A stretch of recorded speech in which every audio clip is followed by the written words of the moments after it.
Oh, are you filming? Yep. Is this on? Yep. All right, guys, this is our review of our brand spanking new CanAm Outlander 6x6 700. Look at this baby. We just picked this up literally today. So CanAm revealed it on Sunday night. I ordered one Tuesday morning. I would have ordered one Monday morning. Not this Tuesday morning. Like... No, as soon as they revealed them, I told Jacob when the 700 came out, I said, if they ever make a 6x6, I'll be the first one to order one. So anyways, guys, this is it. First thing, when you look at it, it looks like a Polaris. It does. It looks like a Polaris. Just look at it for a second. This box, like, come look at the box. I feel like it looks like a Polaris Big Boss. Yeah, box. it kind of does. Kind of thing. But you know what? Other than that, I really like the machine. Like, it's not a bad thing. No, it's not a bad thing. Okay, let's go over it real quick. We'll talk about some of the things. So as you guys know, I own two CanAm 6x6s already. We own a 1000 and we own a 450 that we've been driving now for, well, I guess we've had them now, the 450 for 2 years, the other one for a year. Yeah. So we have some experience with the 6x6. So we'll just run over a few things. I haven't obviously put any hours on it yet. We will be running this one and the other two, kind of doing lots of comparing them together. But this video is just about, we're going to talk about the new things about it and what we've kind of noticed about it. So first thing is, there's really not much to this part of it is basically a normal 700. There's really not much to talk about, but I'll go real quick just so you guys kind of know. The seat is weird. It's all one seat. Which is different because this was half before. So on our other ones, this is a chunk that comes off. This is a seat. Which I think I like more. Yeah, this is a little different. Because that stays on. So this stays on. So here, you see on this side. I have nothing bad to say about it. It's just, it's kind of weird. Goofy. So on my other machine, when I add gas, I would always take the seat off just to give me more room to get in here. Because when the seat is on, you know, the seat's on, you're trying to gas up, it just kind of makes it awkward. Yeah. So I would always take, on my other one, this part off. So I'm not sure why they did that. Probably to cut costs because it's just one seat. It's pretty light. It's pretty easy. Underneath the seat, not much. No battery. Battery's in the back. There's a booster spot here to get power. There's a multi-tool. And the air thing here. You used to get an actual tool kit, like a little bag or a little, like Honda has a little compartment. This is what you guys get. You get this little tool and it fits that. So I feel that's a little cheesy, man. That's a shock tool. I mean, they'll call it a multi-tool. But I mean, that's not very, that's not, like, you can't really. Kind of cheesy. Yeah, I don't know how you're supposed to, like how are you supposed to get that one? At least have like a little tiny wrench kit or something, and then you get this great big air chuck, like. Which I think is pretty cool. You think that's cool? Well, the air thing. I don't know. We don't have there's no tool to take out our spark plug. Yeah, so that's weird. Why would you not have had an Allen key that we could, you know, take out the thing? Instead we get this multi-tool goofy looking thing. That you can't get half the bolts anyway. And it's higher, you can't get half the bolts. So that aside, that was kind of cheesy. Thanks CanAm for nothing. This is cool. This is a normal 700. I have this. Your phone goes in here and then this hooks over it.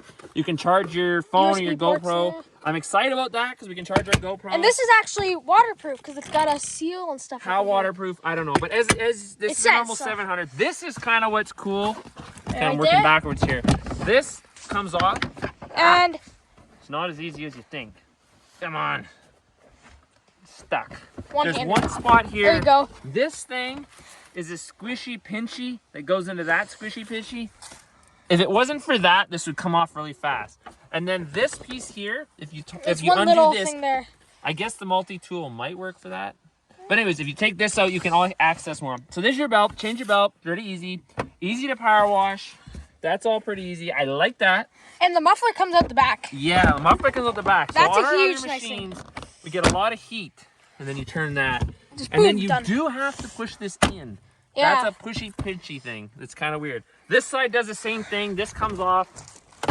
So far, none of this is new to you guys with a 700. So clean. Big honking brake on it. Something that is different, the engine and the transmission are one.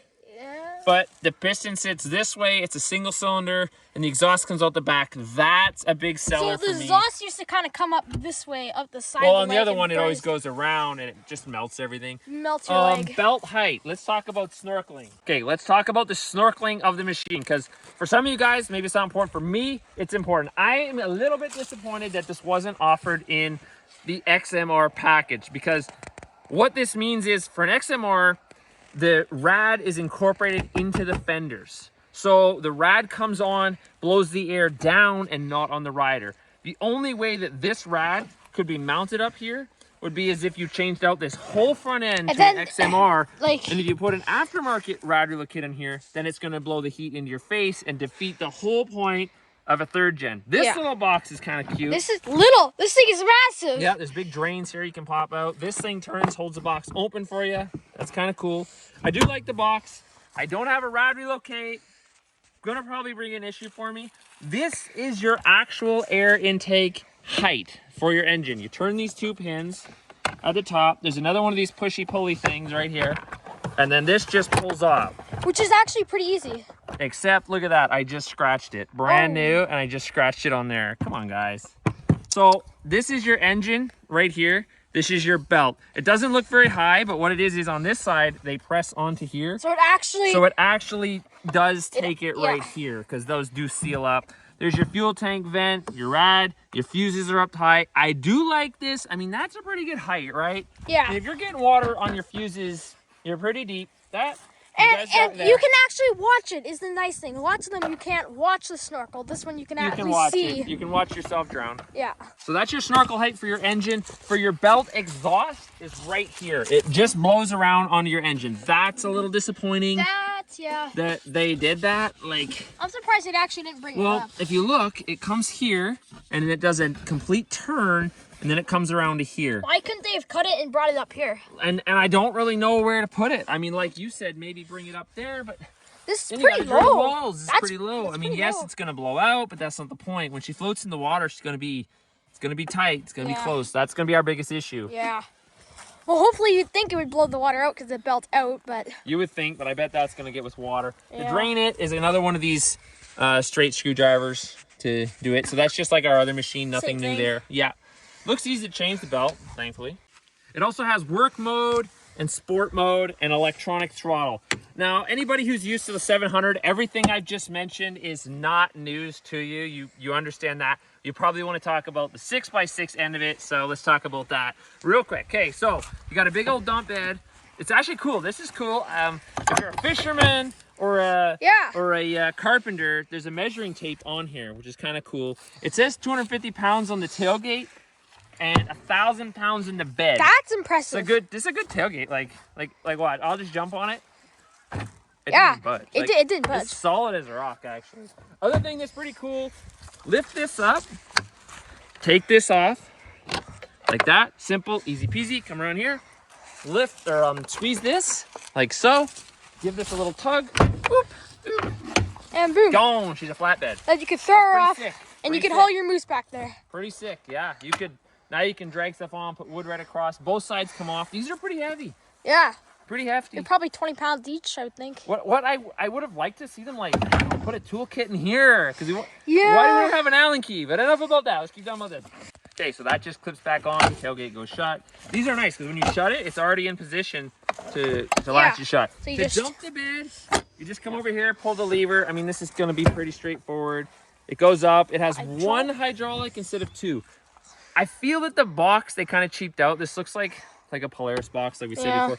The 1000 had like a big old trunk that would come like that would go into here. And this isn't even in the middle, guys. Like, this is right on the side. And the shock, I don't know. It's good. It's brand new, so it's stiff. Yeah. The 6x6 part of it, you stay on this side, I'll go on this side. It's pretty much just a bolt on as far as I can tell. You got a couple bolts here, and it bolts on here, and then it just kind of clips onto the frame right here. I'd really be curious to look at a normal 700 to see how much it would take to bolt it on. Something that is cool is, come around to the back. When you look underneath, it came with these skid plates. I didn't buy these. So everything on here, this thing's bone stock. It actually come with this. Neither one of my other ones did. I think that's pretty sick. Yeah. You can tell these knuckles are probably the same on the front as the back. And the hubs, because if you look at these, see these bolts, these would be for a brake caliper and this would be for the rotor. So imagine these knuckles will fit on the front as well. It's got adjustable shocks, which is actually really nice. These look a little more better quality. The last one, when you would pull it like this, they would like move. This one doesn't seem good. It's got the little bezel on the diff. One of the things I think is kind of weird when you look at it here He doesn't know where he's going. This is pretty good. We got lots of support here. I don't know what's up with this. What? I don't know how I feel about this. Like, we have it supported here, and we just have this random bolt here. It just seems kind of, yeah. It seems like there should have maybe been another plate here, because this comes out this way, but I'm sure that'll hold. Sway bar at the front. Everything about the front is just your stock 700. These are the original tires. I believe they're 26s by 10s. Yep, that's what they are. On Trail King, I guess. 12-inch rim. So I was kind of surprised about a 12-inch rim. Something else that I thought was a good thing is that there is a brake on both wheels. We have a 450. Yeah. It just has the brake on one side. This has it on both sides. I think that's a great idea. Yeah. I'm glad they didn't put it on the back, because that would be a lot of brakes to change out. Yeah. And it does look like, let's say, like, I think you could interchange these parts to those parts. The drive shaft, that's a thick drive shaft. That's a big old drive shaft. I like the U-joints. They bolt on. It looks solid. It looks like if you had trouble out on the trail, you could probably unbolt it, and it's spring-loaded, and just take that off and drive home, which I think is pretty cool. But you'd still have four-wheel drive, right? Still four-wheel drive, which I think is pretty sick. The exhaust, I like the exhaust, the way it comes around. In the middle. It's got a lot of shielding. Keep everything cool. A lot of shielding here. Your wiring shielded, and your box is all shielded, so it shouldn't get a lot of heat. This one doesn't have a big box thing that comes down, like the 1000. No, a lot of heat. Well, this will stop the heat. So when you're carrying stuff in the back, we have the 1000. The kids were riding in the back, sitting here with their feet here. It would get so hot on this side, they wouldn't be able to sit here. They'd have to sit on that side. We all used to sit over there. It's so crazy. So anyways, my thoughts about it, I think this is going to be a good unit. I'm really liking what I see so far. I think it's simple enough, yet strong enough. I would have liked to have seen the deeper box, because it was really nice. This deck seems high. It does, The other one, it was lower. Yeah. And then it went deeper, which kind of gave you a lot more room. It has the tie-down hooks. I like that. That's cool. That's nice. And you can buy those things. You've probably seen them. You drill them out, and you can put the attachments in. I believe the 1000 and the 850, if you go that side, come with these. And then the little adapter, they clip on here. We bought the 700 because some of you might be like, why did you get the 1000 or the 850? Well, I'll tell you why. Because basically the 1000 and the 850 have the exact same box. You can't get a rad relocate on any 6x6, and you really can't put a rad relocate on a 6x6. I believe there's an aftermarket snorkel, but don't quote me on that. But for sure there's a rad. I don't want the big tires. I'm going to take the big tires off, because you guys know me, this sucker's going to float. Those big 30-inch tires wouldn't float. And the 1000 is heavy. This 700. 700? The 700. I'll put up the specs right here so you can see. The 700 is heavier than my 1000. Which is crazy. Which is crazy.